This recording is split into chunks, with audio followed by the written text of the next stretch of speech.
তোমার কি মাথা ঠিক আছে? আরে তুমি একটা মেয়ে মানুষ হয়ে কিভাবে ছেলেদের সাথে কুতকুত খেলতেছো? আমার তো মাথা সমস্যা ছিল না, কিন্তু আপনাকে দেখার পর না আমার মাথা সমস্যা শুরু হয়ে গেছে।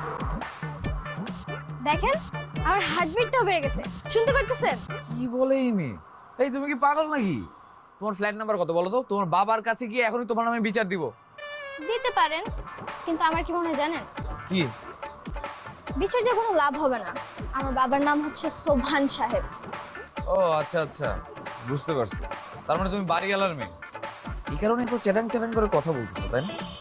একজন বড় ভাই হিসেবে তোমাকে একটা ভালো পরামর্শ দিই, একটু শুনো। দুষ্টুমি বাদ দিয়ে মন দিয়ে পড়ালেখাটা করো। পড়ালেখা যদি ভালো করে না করো, আজকাল কিন্তু বিয়ে শাদী হয় না, তাহলে বুঝতে পারছো? এই জন্যই কি আপনার বিয়ে শাদী হচ্ছে না? যাই হোক, আমার বিয়ে শাদী নিয়ে আপনাকে চিন্তা করতে হবে না। আর আপনি কোন দিক থেকে আমার বড় ভাই লাগেন?